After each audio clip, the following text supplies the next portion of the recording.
Please tell us about our crisis in Romania regarding the African swine fever. From the information and assessments of the European Commission, how serious is the situation of African swine fever in Romania?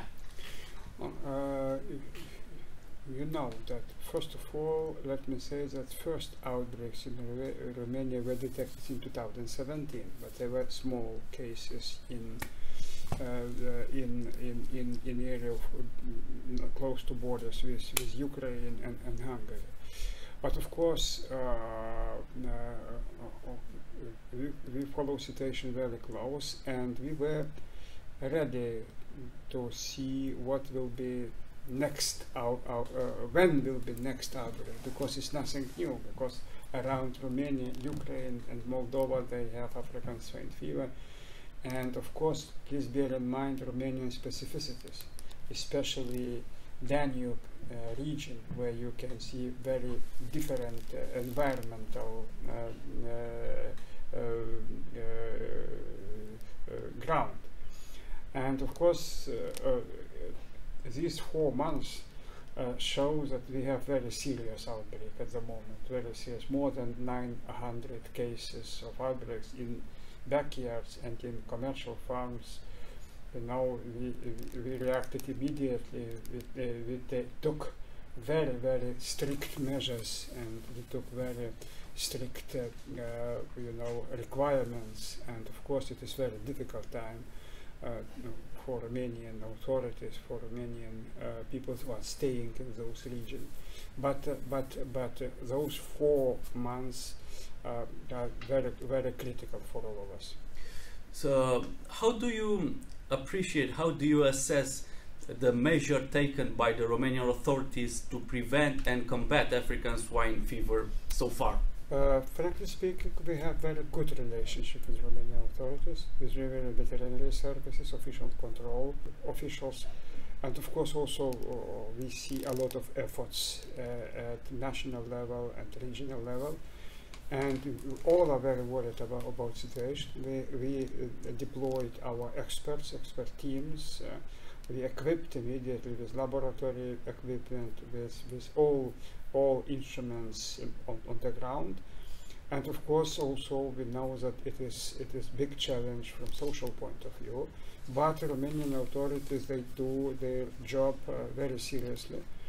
And now we have very close and good cooperation, good understanding about situation. It's true that we introduced very tough measures, and Romanian authority, so-called, they are not so happy with our very strict measures. But cooperation is good, and understanding is very good. But then, Commissioner, how did we end up in this crisis? You already said it's a very tough situation. It's critical. How did we end up with this? It's not because of Romanian authorities bad, or Romanian people are bad, but it's because of a lot of factors which are on the ground. First of all, please bear in mind Danube region, because it's naturally protected area where you have no chance to introduce hunting strategies from the beginning. And when outbreak occurred, it was so challenging. Also, at this summer you have very tough climate situation, a lot of rain, a lot of difficulties. Can you imagine if I will ask you to go into this region and please help me to keep out carcasses from, of course, very challenging environmental situation, completely unique in Danube area, completely unique, nothing to compare with Lithuania, Poland, or Estonia, Latvia, absolutely. It's unique situation because it's covered by nature, Natura 2000 protection and so on. Second is, of course, you have specific structure of your backyards, and absolutely different cultural traditions of small families who have pigs and who cultivated in their backyard pigs, and of course it's long-standing issue. You have not enough statistics to manage situation where you have some small families with very small backyards. It creates a lot of challenge. Third, you have very big movement of different ethnic groups, because you have cross-border different ethnic groups which are moving to each other, bringing food from one side to another, and that is it's very specific situation. We need to understand really existing differences on the ground. And of course, it creates a lot of challenges to monitor, to measure, to implement, awareness campaigns and so on. Please be aware that we invited Romania to be part of our team against African swine fever from 2015. And what happened?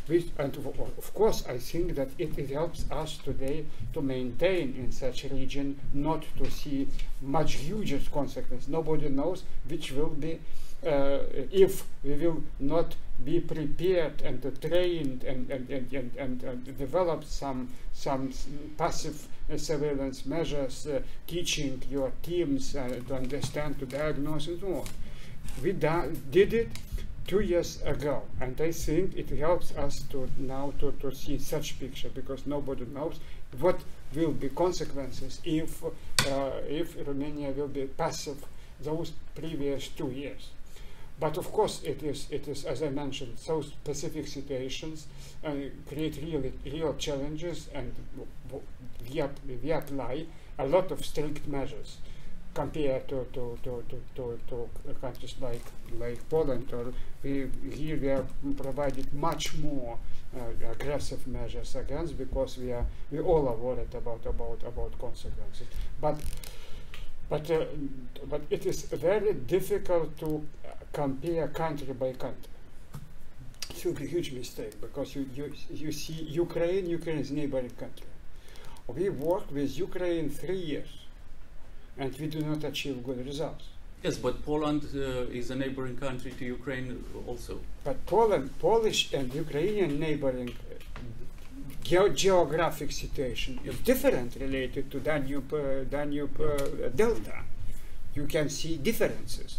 Or, for example, you see very important case, Slovakia.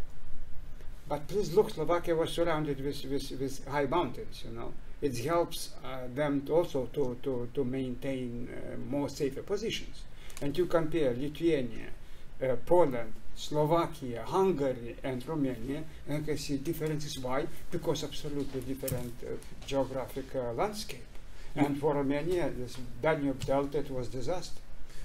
Bulgaria, for example, is in the same situation with Romania regarding the Danube region, but they don't have this problem. But the Danube region in Romania is different one compared to absolutely, because Danube makes such and you see a cross-border Danube which can also separate situation. It's a shield. And of course some cases jumped into Bulgaria.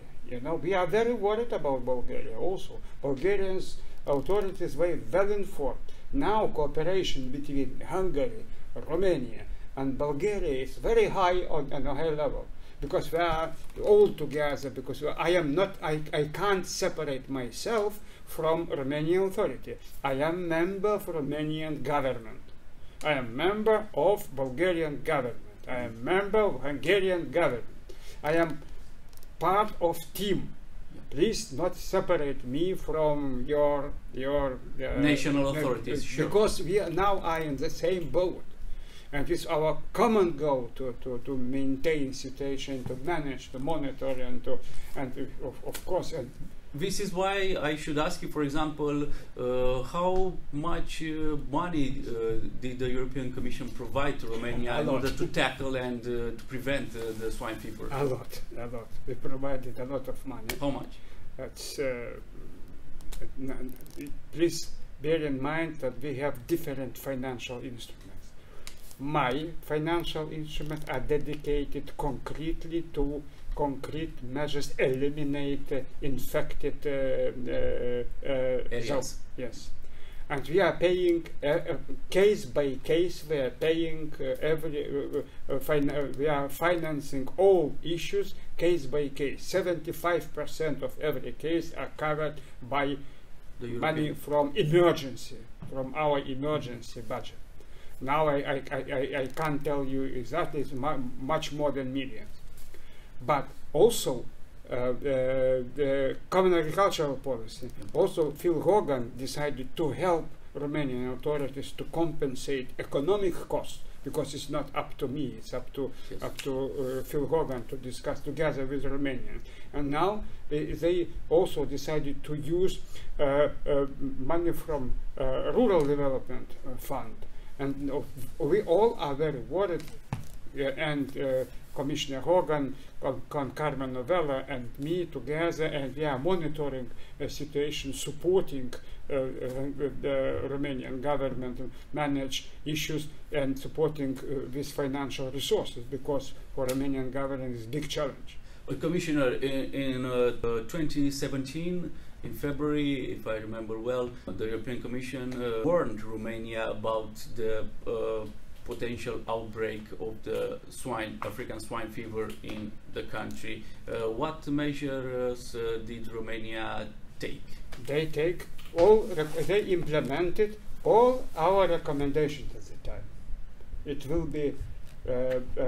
will be big lie to say that Romania do not accept our measures. They implemented all our measures: passive surveillance, awareness campaigns, preparedness, laboratory testing, training of veterinarians.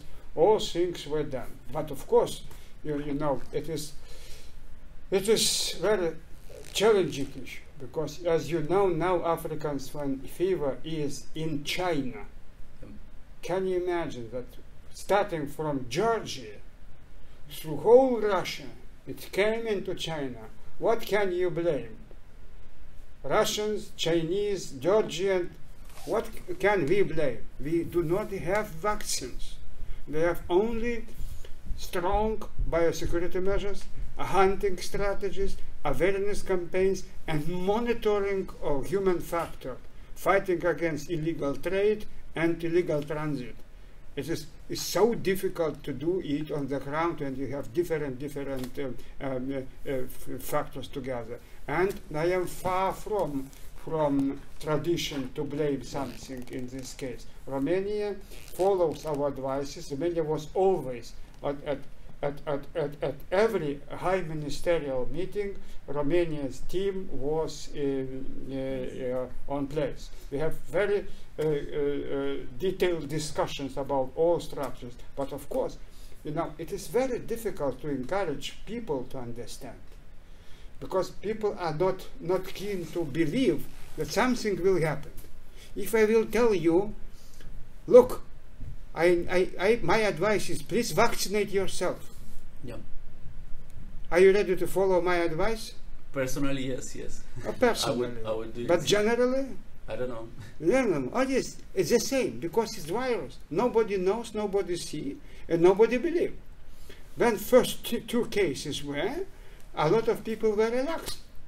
Okay, you know, first two cases, doesn't matter.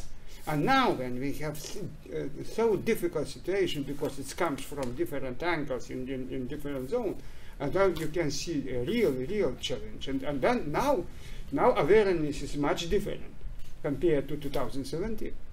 Okay, Commissioner, you mentioned the specificities of Romania, and you mentioned the backyard pigs. Do you have in mind any possibilities that the Romanian authorities should forbid this practice in Romania, because there are... Yes. Yeah? That's, please advise me. It's easy to tell forbidden. It's very easy to tell. Please explain to people. Please see social consequences. Of course, you know, in those zones we introduce very strict measures, and people are not happy. Please ask people. You have traditions in Christmas time to have on your table small piglets. Please ask Romanian people not follow your Christian Christmas tradition. You know, social consequences. Of course, it is. So it is very, very easy to say, look, let's ban. You know, we have a lot of debates about that in Latvia, Estonia, Lithuania, and Poland. Because until today, some people do not accept it. They are telling you stories that big producers are doing it artificially, killing smallest. And governments are they in hands of big producers, big corporations, and they are killing smaller. Please explain to people it. You know how it's now popular conspiracy theory. And it is very difficult to advise to Romania what can they do. I think they should involve, first of all, they should create open debates about traditions, about behavior, about social consequences, about possibilities to manage situation and go and to think how they can combine hunting strategies, wild boar, reduce wild boar population, how they can advise people not to continue with some small piglets, and to see. It takes time. I think it will take, but you are right. We need to discuss those openly. Maybe part of society will accept it that we need to introduce some ban, for example. But first of all, we need open debates, and we need to present those messages to society, and we need to keep society on board. Why? Because people are playing very big role here. Yeah. Can you imagine? We both decided to go into forest or to take some mushrooms, for example, and then came back from forest and bring together with us virus in our village, and then such virus was disseminated between our pigs, and you see dead pigs. Can you imagine? We need to have a lot of actors, local authorities, teachers, young schoolboys to helping us to local media and so on, and discuss all possible options. Because believe me, this virus is long-standing issue. It's not only today. Now in this region, virus is. This region is contaminated because we have no vaccine, and we have only one instrument to introduce biosecurity measures, hunting strategies, strict control of people and goods, movement of people and goods, and of course broad awareness campaign. And to continue and to discuss with small producers how can we behave, how can small producers introduce high biosecurity measures in their backyards. Commercial farms, they can do it because they have more financial capacities. Yeah. But here you can see a lot of difficulties.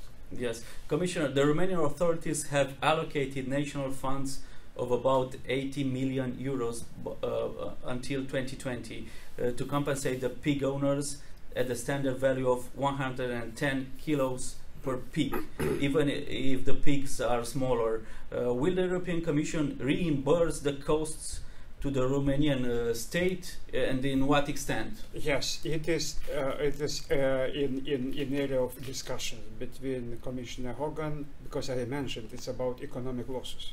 Yeah. It's about social consequences. It's about economic losses. It's about possibilities to see how can we facilitate Romanian authorities measures to really to mobilize enough financial resources. It is a very serious question. Of course, frankly speaking, it's not my portfolio because I am dealing with emergencies. Yeah. Now, when case is, I am providing money, 75% of coverage of all issues from my portfolio. Excuse me, those issues are, for example, what kind of expenses do you cover? So detoxification, cooling of animals, elimination of carcasses, transport measures, all which are enshrined in our process. And the situation when basically when we are stopping and eradicating this concrete place and finishing all operations, we are paying money to every stage of intervention, every stage, and that's all. But we are not dealing with economic consequences, with farming profile, with changing, because it's different funding and different. I understand. So those are in Mr. Hogan's portfolio. Because they belongs to rural development, to a common agricultural policy, to different mechanisms. I am dealing with crisis management. Yes, but in this crisis management of the outbreak, the direct compensation, for example, today the ANSVSA, so the Romanian authority which deals with this crisis directly. Yes, we are paying every concrete measure, but only after when measure is implemented. Okay. We are not paying before, because you will never have results. Yes, but as a mechanism today, this Romanian sanitary authority goes in the backyards of the common people. They take the pigs, they kill them basically, yes, they eliminate them, and they compensate those people at the price value of the market. It's not about price value. They are compensating all concrete costs. Detoxification, you need chemicals, you need technique, you need vehicles, you need to burial issues. All issues are calculated, and we are compensating 75% of costs. Okay. European Union is compensating costs related to elimination. Because we are compensating, we are killing animals, 75% of cost of this animal killed, we are compensating, and we are compensating all measures, including which. Perfect. This is yes, but in this measure, the Romanian authorities decided to compensate the animal killed at the value of 110 kilos. Although that particular animal is only a piglet of 20 kilos, for example. So I can't comment this concrete situation, because our rules are we are compensating 75% of cost of concrete killing animal. Limited to the market value. Yes, limited to market value, because it's about market value of concrete. Which concrete animal has concrete market value. We are compensating 75%, and we are compensating all measures related to different instruments which are needed to eliminate such contaminated cases. So basically, if the Romanian authorities decided to compensate people at a higher value, is their problem. Of course. But also, I know that they now are discussing issues about economic and social costs together with Phil Hogan.